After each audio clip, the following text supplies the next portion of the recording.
Hello friends, कैसे हैं आप सब। स्वागत करते हैं आपके अपने यूट्यूब चैनल सृष्टि प्राइम में। तो फ्रेंड्स, आज की इस वीडियो में हम देखेंगे शिक्षण के चरण। और ये वीडियो सभी टीचिंग एग्ज़ाम जैसे UP TET, C TET, super TET, Rajasthan TET, Bihar TET और साथ ही साथ जितने भी शिक्षक भर्ती परीक्षा होते हैं, डीएलएड के लिए भी, डीएलएड और बीएड के एग्ज़ाम के लिए ये वीडियो बहुत ही मोस्ट इम्पोर्टेंट वीडियो है। आपको एकदम बेसिक से स्टेप बाय स्टेप एक एक पॉइंट को डिस्कस किया गया है। बेहतरीन आपके लिए नोट तैयार किया गया है, और ताकि आपकी तैयारी बेहतर से बेहतर हो सके, एक एक पॉइंट को आपका क्लियर हो सके और सरल भाषा में आपको समझाया जा सके, इस स्तर से आपको ये वीडियो प्रोवाइड किया जा रहा है। तो वीडियो अच्छा लगे तो लाइक, सब्सक्राइब और शेयर करिएगा। तो चलिए स्टार्ट करते हैं एक कविता के साथ, मोटिवेशनल कविता के साथ आज का ये वीडियो। असफलता एक चुनौती है, इसे स्वीकार करो। असफलता एक चुनौती है, इसे स्वीकार करो।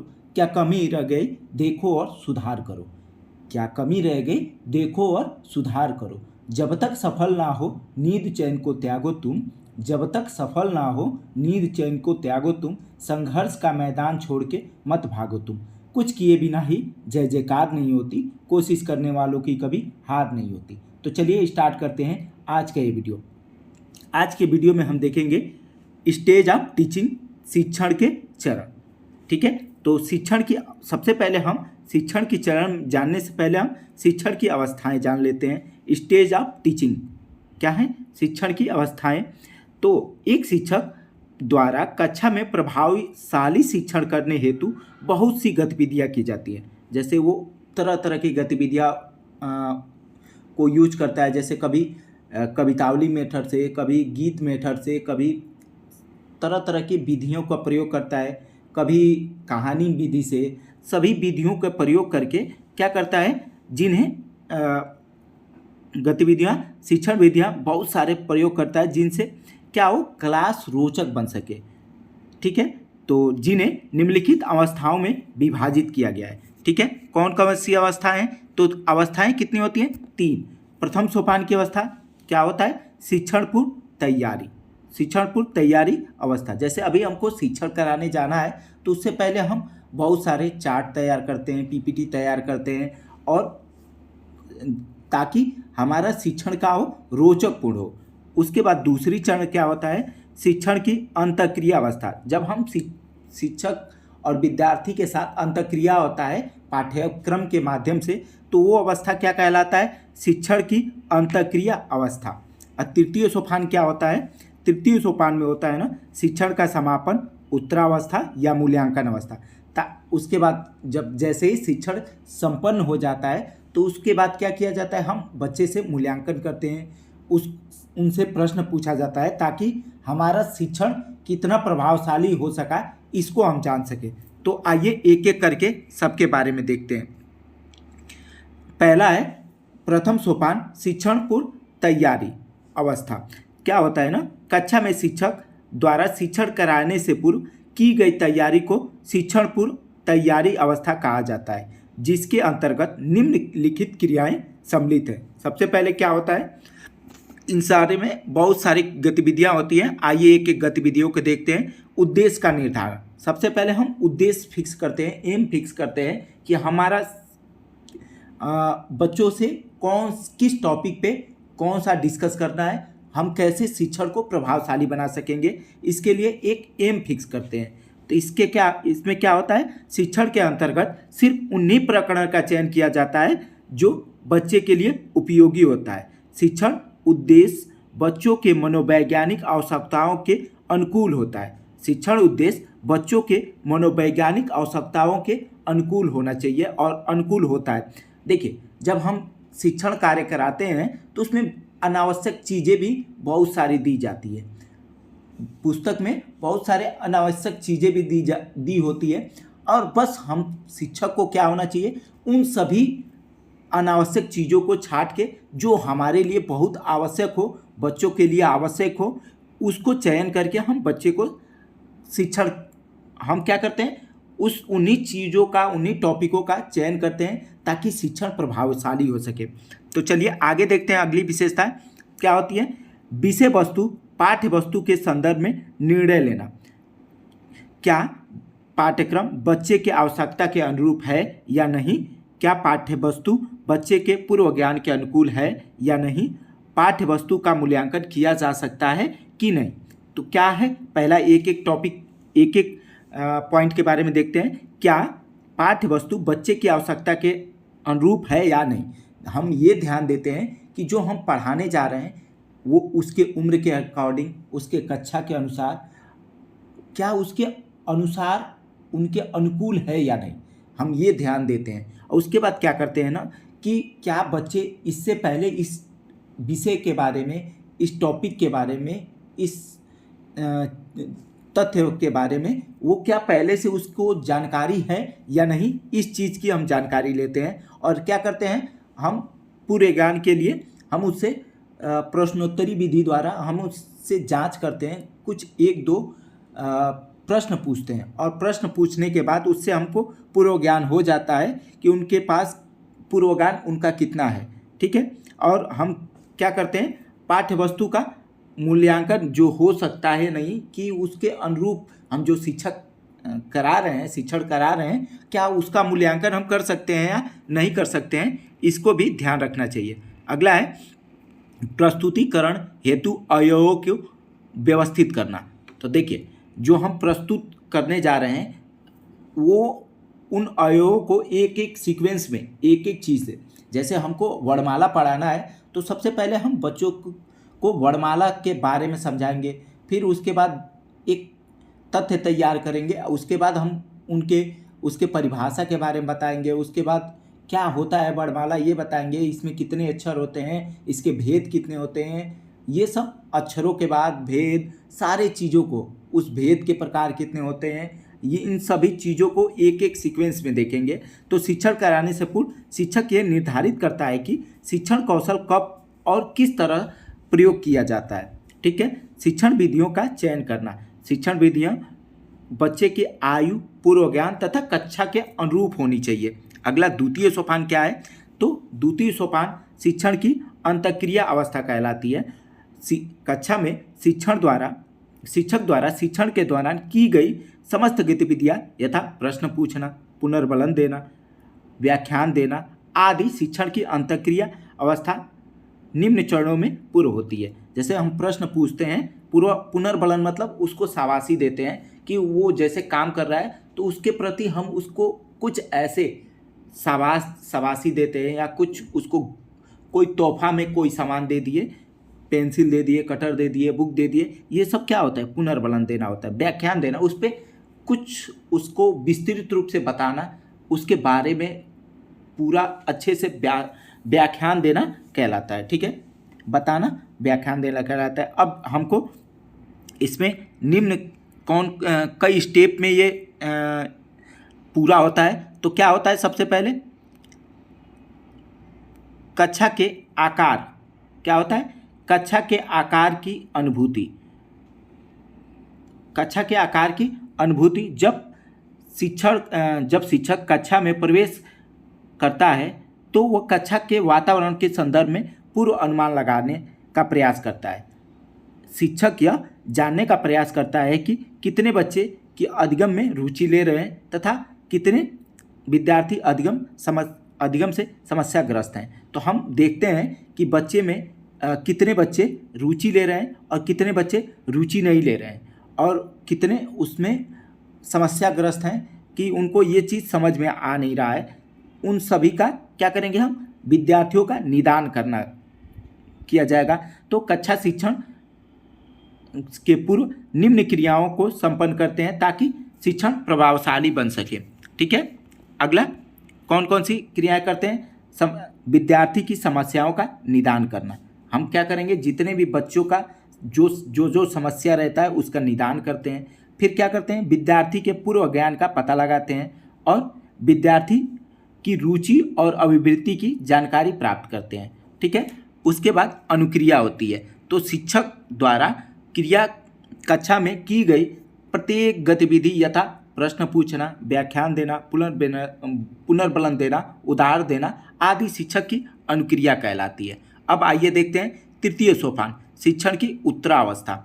ठीक है, कक्षा शिक्षण कराने के पश्चात शिक्षक यह जानने का प्रयास करता है कि शिक्षण किस सीमा तक सफल रहा और किस प्रकार शिक्षा की भविष्योन्मुखी सुधार किया जा सकता है। ठीक है, अगला है शिक्षक द्वारा यह जानने का प्रयास किया जाता है कि बच्चे के व्यवहार में परिवर्तन किस सीमा तक हुई है। ठीक है, और क्या होता है उपयुक्त मूल्यांकन विधियों का चयन करना तथा उनके आधार पर बच्चों की शैक्षिक प्रगति का मूल्यांकन करना। अगला है मूल्यांकन से प्राप्त परिणामों के आधार पर शिक्षण विधियों में सुधार किया जाता है ताकि शिक्षण को प्रभावशाली बना सके। अगला है शिक्षण के स्तर, लेवल ऑफ टीचिंग। तो शिक्षण के कितने स्तर हैं? 3 स्तर हैं। एक होता है स्मृति स्तर, दूसरा बोध स्तर, तीसरा चिंतन स्तर।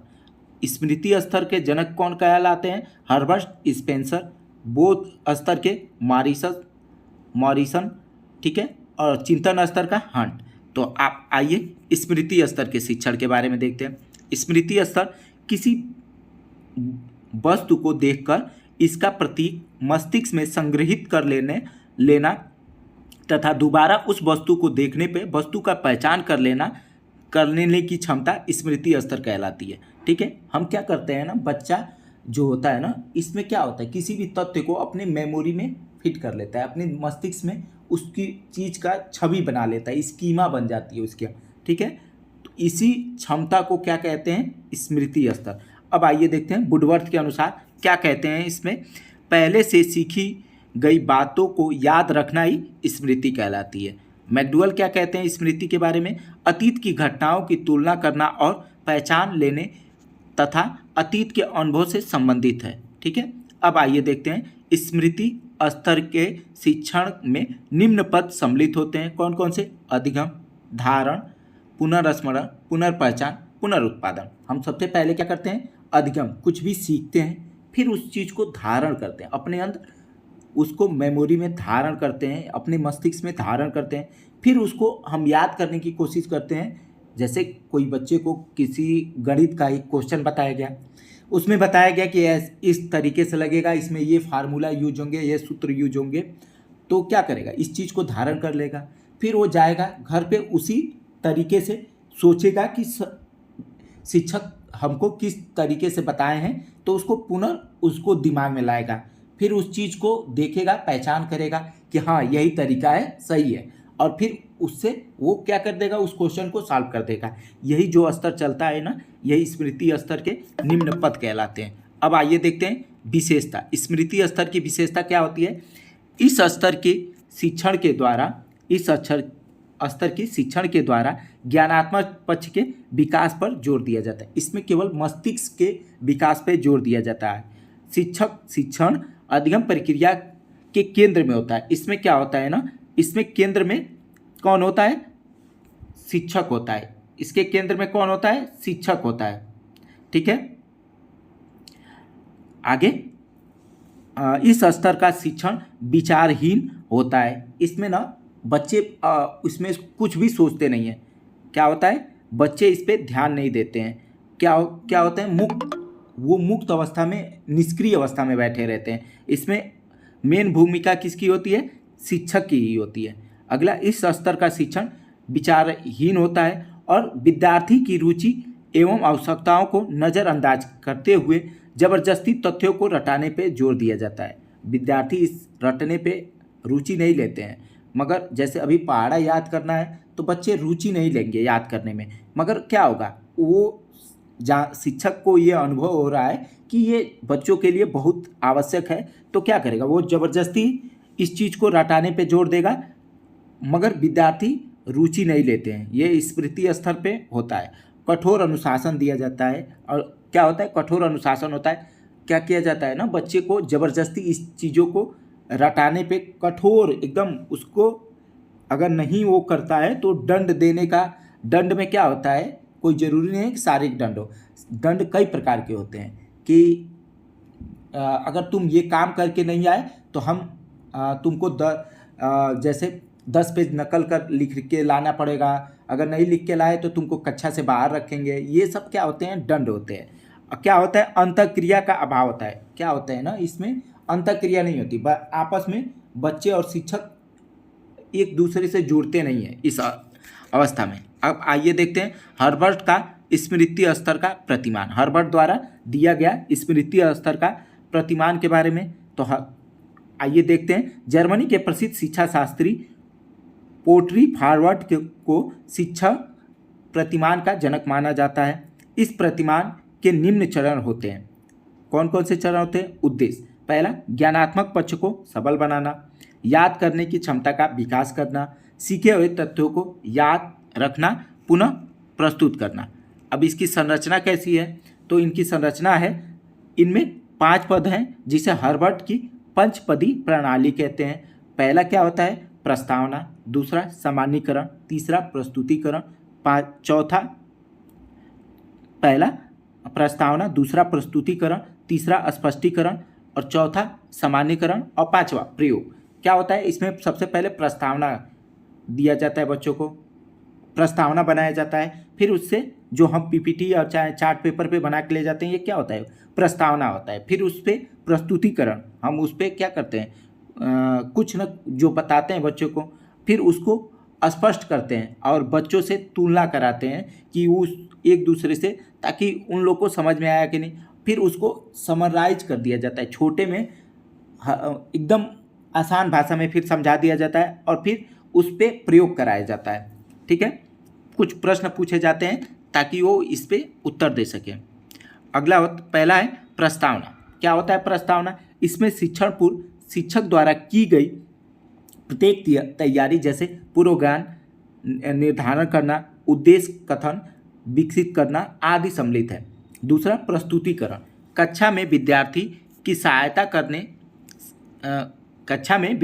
की सहायता से शिक्षण विधियों सहायक सामग्री का प्रयोग करते हुए शिक्षण करना प्रस्तुतिकरण कहलाता है। जो भी हम सहायक सामग्री ले गए उसी पे शिक्षण करना ही प्रस्तुतिकरण कहलाता है। अगला स्पष्टीकरण, शिक्षण के पश्चात पाठ से संबंधित विद्यार्थियों की समस्याओं का निदान करना ही स्पष्टीकरण कहलाता है और तथ्यों के बीच तुलना करना ही क्या कहलाता है? स्पष्टीकरण कहलाता है। सामान्यीकरण के पश्चात पाठ्य वस्तु को विद्यार्थी शिक्षक की सहायता से अपनी भाषा में व्यक्त करने का प्रयास करता है, जिसे सामान्यीकरण कहलाता है। प्रयोग क्या होता है? पठित पाठ्य वस्तु का नवीन परिस्थितियों से संबंध स्थापित करते हुए प्रयोग करना क्या कहलाता है? प्रयोग कहलाता है। अब आइए देखते हैं सामाजिक प्रणाली। स्मृति स्तर के शिक्षण में शिक्षक प्रधान होता है तथा शिक्षा व्यवस्था के केंद्र में होता है। छात्र का स्थान गौण एवं निष्क्रिय होता है। ठीक है। इवैल्यूएशन, मूल्यांकन में क्या होता है? इस स्तर के शिक्षण का मूल्यांकन मुख्यतः लिखित एवं मौखिक दोनों रूपों में होता है। अगला बोध स्तर। अब आइए देखते हैं बोध स्तर में। बोध स्तर का शिक्षण स्मृति स्तर के शिक्षण के पश्चात किया जाता है। इस स्तर में मुख्यतः निम्न क्षमताओं का विकास पर जोर दिया जाता है। कौन से? सबसे पहले सामान्यीकरण, विद्यार्थी द्वारा पाठ्य वस्तु को अपनी भाषा में अभिव्यक्त करना सामान्यीकरण कहलाता है। ठीक है। तुलना करना, तुलना विद्यार्थी पठित पाठ्य वस्तु के मध्य तुलना करके समानताओं और भिन्नताओं का ज्ञान प्राप्त करना ही क्या कहलाता है? तुलना, कंपेयर करना कहलाता है। अगला है संबंध स्थापित करना। ठीक है। तो पाठ्य वस्तु को विद्यार्थी और अपने पूर्व ज्ञान से संबंध स्थापित करते हुए सीखने का प्रयास करते हैं। ठीक है। अब विशेषता देख लेते हैं बोध स्तर के। तो कक्षा का वातावरण उत्साहपूर्ण एवं सक्रिय होता है। तो इसमें क्या हो जाएगा? जब अंतःक्रिया होगा, बच्चे और शिक्षक दोनों ही सक्रिय रहेंगे तो क्या होगा? कक्षा उत्साहपूर्वक होगा और सक्रिय रहेगा। और शिक्षण विचारपूर्ण होता है। शिक्षक तथा छात्र के मध्य अंतःक्रिया होता है। इस शिक्षण के द्वारा बच्चों में सूझबूझ, सामान्यीकरण एवं समस्या समाधान की क्षमता विकसित की जाती है। अगला होता है शिक्षक तथा छात्र दोनों सक्रिय बने रहते हैं और मनोविज्ञान और व्यवहारिक दृष्टि से प्रभावशाली शिक्षण होता है। अगला होता है बोध स्तर के शिक्षण का मारिसन का प्रतिमान। इसमें इसके निम्न भाग होते हैं। पहला, उद्देश्य। इस स्तर के शिक्षण का प्रमुख उद्देश्य पाठ्य वस्तु पर विद्यार्थियों का स्वामित्व नियंत्रण स्थापित करता है। जो क्या होता है ना, विद्यार्थी अपना उस पर हक समझता है। और ठीक है, तो इसकी संरचना कैसी होती है? सबसे पहले अन्वेषण होता है, खोज। अन्वेषण का मतलब खोज, प्रस्तुतिकरण, उस पर खोज किया जाता है, तथ्य की खोज की जाएगी, उस पर प्रस्तुति की जाएगी, और फिर क्या किया जाएगा? आत्मसात किया जाएगा। उसके बाद व्यवस्था की जाएगी और वर्णन किया जाएगा। ठीक है, तो अन्वेषण, आइए एक एक करके सबके बारे में देखते हैं। अन्वेषण, कक्षा शिक्षण से पूर्व शिक्षक के द्वारा निम्न कार्य किए जाते हैं। सबसे पहले क्या होता है? बच्चे को पूर्वज्ञान और रुचियों के संदर्भ में जानकारी प्राप्त करना। ठीक है, दूसरा क्या होता है? पाठ्य वस्तु की इकाई को निश्चित क्रम में व्यवस्थित करना। अगला है प्रस्तुतिकरण, शिक्षक के द्वारा कक्षा में शिक्षण कार्य करना प्रस्तुतिकरण कहलाता है, जिससे शिक्षक प्रश्न पूछना, व्याख्यान देना, उदाहरण देना आदि कार्य करता है। आत्मसात क्या होता है? तो पठित पाठ्य वस्तु को अस्थायी बनाए रखने हेतु किए गए कार्य आत्मसातकरण कहलाता है। जैसे बच्चे द्वारा व्यक्तिगत कार्य करना, प्रयोग करना, सामान्यीकरण करना आदि। अगला होता है व्यवस्था, बच्चे द्वारा पाठ्य वस्तु को एक दूसरे के से संबंध स्थापित करते हुए व्यवस्थित करना व्यवस्था कहलाता है। अगला है वर्णन, पठित पाठ्य वस्तु को बच्चों के द्वारा अपने शब्दों व अपनी भाषा में व्यक्त करना ही वर्णन कहलाता है। वर्णन लिखित और मौखिक दोनों प्रकार का होता है। अगला है सामाजिक व्यवस्था, इस प्रकार के शिक्षण में शिक्षक और विद्यार्थी दोनों समान रूप से सक्रियता प्रदर्शित करते हैं। अगला होता है मूल्यांकन, बोध स्तर के शिक्षण का मूल्यांकन मौखिक, लिखित और प्रयोगात्मक दो रूपों में होता है। अब आइए देखते हैं अंतिम स्तर, चिंतन स्तर। यह सर्वोच्च स्तर का शिक्षण होता है। स्मृति बोध स्तर के पश्चात संपन्न किया जाता है। चिंतन वह मानसिक प्रक्रिया है जो समस्या के साथ प्रारंभ होकर समस्या के समाधान तक चलती है। ठीक है, चिंतन क्या होता है? वो मानसिक प्रक्रिया होती है जो समस्या के साथ उत्पन्न होता है और समस्या जब तक समाप्त न हो जाए तब तक चलती रहती है। अगला होता है चिंतन स्तर के शिक्षण में शिक्षक समस्या उत्पन्न करता है तथा बच्चे स्वतंत्र रूप से मौलिक व सृजनात्मक चिंतन द्वारा समस्या समाधान करने का प्रयास करते हैं। इस स्तर के शिक्षण में कक्षा का वातावरण सजीव, उत्तेजक और आलोचनात्मक बना रहता है। अगला है इस स्तर का शिक्षण समस्या केंद्रित होता है, जिससे बच्चे तर्क एवं अंतर्दृष्टि द्वारा समस्या समाधान करने का प्रयास करते हैं। इस स्तर के शिक्षण के निम्न प्रमुख तथ्य हैं। पहला चिंतन, अगला तर्क, अगला होता है अंतर्दृष्टि और चौथा होता है समस्या समाधान और लास्ट में सृजनात्मक। इसकी विशेषता क्या होती है? कक्षा का वातावरण सजीव, सक्रिय, तनावपूर्ण एवं आलोचनात्मक होता है। ठीक है, आलोचनात्मक मत ये निगेटिव शब्द नहीं है, ये पॉजिटिव है, सकारात्मक शब्द है। आलोचना क्या होता है ना, उसके गुण दोष का विवेचना करना आलोचना कहलाता है। ठीक है, विद्यार्थी क्या होते हैं? स्वतंत्र रूप से चिंतन करते हैं। इस स्तर का शिक्षण समस्या केंद्रित होता है और विद्यार्थी में सृजनात्मकता का विकास होता है। अब अगला होता है शिक्षण विचारपूर्ण होता है और विद्यार्थी को विद्यार्थियों को उनकी समझ क्षमता का उपयोग किया जाता है। विद्यार्थी क्या करते हैं? अपनी समझ क्षमता का उपयोग करते हैं। बच्चों का सर्वांगीण विकास होता है और कक्षा में शिक्षार्थी का स्थान प्रमुख शिक्षण गौण होता है। विद्यार्थी में तर्क करने, समस्या समाधान करने एवं मौलिक चिंतन करने की क्षमता का विकास होता है। अब आइए देखते हैं चिंतन स्तर का हंट का प्रतिमान। तो सबसे पहले इसका उद्देश्य देखते हैं। इनके प्रतिमान का उद्देश्य क्या है? इस शिक्षण स्तर का उद्देश्य बच्चे में समस्या समाधान की क्षमता विकसित करना, कक्षा में आलोचनात्मक व उत्तेजक वातावरण उत्पन्न करना तथा बच्चों के स्वतंत्र मौलिक चिंतन को बढ़ावा देना होता है। ठीक है, संरचना कैसी होती है? तो हंट के अनुसार समस्याएं दो प्रकार के होती हैं, एक व्यक्तिगत और दूसरा सामाजिक। डीवी के अनुसार समस्यात्मक परिस्थिति निम्न दो प्रकार के होते हैं, एक पथरहित और दूसरा दो पथ वाली परिस्थिति।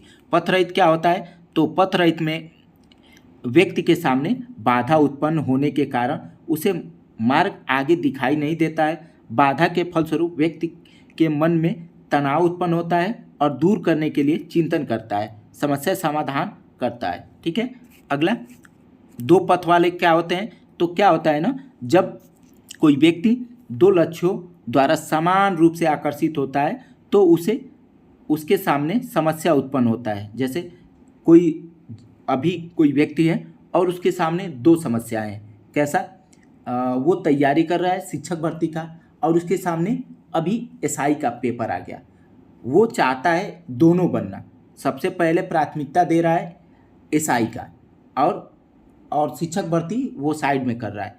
तो अगर वो अभी एसआई का वैकेंसी नहीं आ रहा है, शिक्षक भर्ती का वैकेंसी आ गया, तब तक पता चला कि दोनों की वैकेंसी आ गई, तो समस्या उसके सामने खड़ी हो जाती है कि क्या करे। और इसी पे जो निर्णय लेता है, यही दो पथ वाली क्या हो जाती है, समस्या हो जाती है।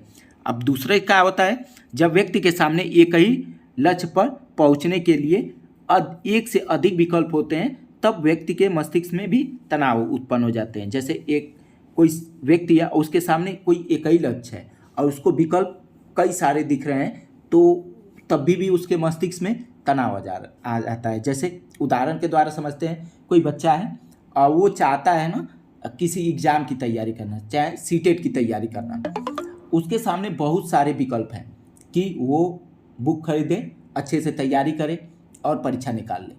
दूसरी सामने क्या है, किसी कोचिंग को ज्वाइन कर ले, ऑफलाइन कोचिंग, और वहाँ पे तैयारी करे, पढ़ाई करे और तभी भी निकाल ले।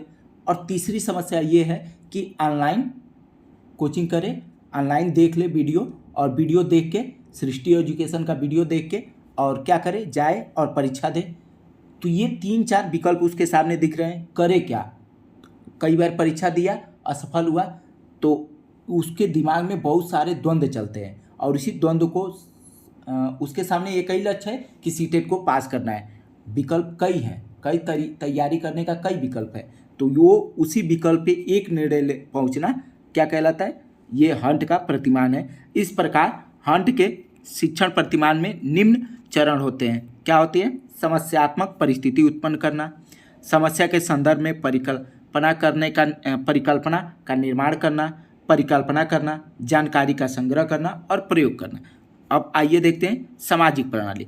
इस स्तर के शिक्षण का प्रतिमान में शिक्षक का स्थान गौण तथा विद्यार्थी शिक्षक की अपेक्षा अधिक सक्रिय होते हैं। मूल्यांकन कैसे होता है? तो चिंतन स्तर के शिक्षण का मूल्यांकन स्वर प्रमुख विकल्प निबंधात्मक परीक्षाओं द्वारा होती है। इस परीक्षाओं के अंतर्गत बच्चे के अभिरुचि, चिंतन, तर्क, सृजनात्मकता का ध्यान रखा जाता है। ठीक है, तो फ्रेंड्स, वीडियो कैसा लगा, वीडियो की क्वालिटी कैसी लगी और स्पेशली मेरी मेहनत कैसी लगी? अगर अच्छी लगी हो तो वीडियो को लाइक, चैनल को सब्सक्राइब और अपने दोस्त मित्र या सगे संबंधी को भी वीडियो को शेयर करिए, ताकि वो भी इस वीडियो का लाभ ले सके और अपनी तैयारी को बेहतर से बेहतर बना सके। तो मिलते हैं कल की वीडियो में एक नई टॉपिक के साथ। आज आपसे लेते हैं विदा। धन्यवाद।